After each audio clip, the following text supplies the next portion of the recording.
बृहस्पतिवार व्रत कथा। बोली विष्णु भगवान की जय। भगवान के प्रिय भक्तों, आज मैं आपको बृहस्पति भगवान की कथा सुनाऊंगी। ध्यान से सुनिए। प्राचीन काल में एक ब्राह्मण था। वह बहुत निर्धन था। उसके कोई संतान नहीं थी। उसकी स्त्री बहुत मलिनता के साथ रहती थी।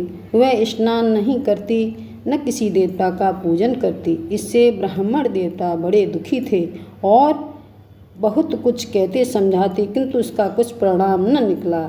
भगवान की कृपा से ब्राह्मण की स्त्री के कन्या रूप रत्न पैदा हुआ। कन्या बड़ी होने पर प्रातः स्नान करके विष्णु भगवान का जाप बृहस्पतिवार का व्रत करने लगी। अपने पूजन पाठ को समाप्त करके स्कूल जाती तो अपनी मुट्ठी में जौ भर के ले जाती और पाठशाला के मार्ग में डालती जाती। तब ये जौ स्वर्ण के हो जाते। लौटते समय उनको बीनकर घर ले आती। एक दिन वह बालिका सूप में सोने को जौ को फटक कर साफ कर रही थी। उसके पिता ने देख लिया और कहा, हे बेटी, सोने की जौ के लिए सोने का सूप होना चाहिए। दूसरे दिन बृहस्पतिवार था। इस कन्या ने व्रत रखा और बृहस्पति देव से प्रार्थना करके कहा, मैंने आपकी पूजा सच्चे मन से की हो तो मेरे लिए सोने का सूप दे दो। बृहस्पति देव ने उसकी प्रार्थना स्वीकार कर ली। रोजाना की तरह वह कन्या जौ फैलाती हुई जाने लगी। जब लौटकर जौ बीन रही थी तो बृहस्पति देव की कृपा से सोने का सूप मिला। उसे वह घर ले आई और उसमें जौ साफ करने लगी, परंतु उसकी माँ का वही ढंग रहा। एक दिन की बात है, वह कन्या सोने की सूप में सोने की जौ साफ कर रही थी। उस समय उस शहर का राजपुत्र वहाँ से होकर निकला। इस कन्या के रूप और कार्य को देखकर मोहित हो गया तथा अपने घर आकर भोजन तथा जल त्याग कर उदास होकर लेट गया। राजा को इस बात का पता लगा तो अपने प्रधानमंत्री के साथ उसके पास गए और बोले, हे बेटा, तुम्हें किस बात का कष्ट है? किसी ने अपमान किया है अथवा और कोई कारण हो सो कहो, मैं वही काम करूँगा जिससे तुम्हें प्रसन्नता हो। अपने पिता की राजकुमार ने बातें सुनी। वह बोला, मुझे आपकी कृपा से किसी बात का दुख नहीं है। किसी ने मेरा अपमान नहीं किया है, परंतु मैं उस लड़की के साथ विवाह करना चाहता हूँ जो सोने की सूप में सोने की जौ साफ कर रही थी।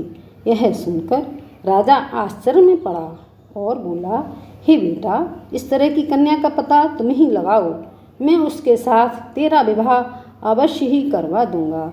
राजकुमार ने उस लड़की के घर का पता बतलाया। तब मंत्री उस लड़की के घर गए और ब्राह्मण देवता को सभी हाल बतलाया। ब्राह्मण देवता राजकुमार के साथ अपनी कन्या का विवाह करने के लिए तैयार हो गए तथा विधि विधान के अनुसार ब्राह्मण की कन्या का विवाह राजकुमार के साथ हो गया।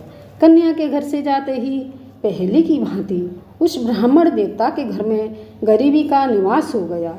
अब भोजन के लिए भी अन्न नहीं मिलता था। बहुत मुश्किल होती थी। एक दिन दुखी होकर ब्राह्मण देवता अपनी पुत्री के पास गए। बेटी ने पिता की दुखी अवस्था को देखा और अपनी माँ का हाल पूछा। तब ब्राह्मण ने सभी हाल कहा। कन्या ने बहुत सा धन देकर अपने पिता को विदा कर दिया। इस तरह ब्राह्मण का कुछ समय सुख से बीता। कुछ दिन बाद वही हाल हो गया।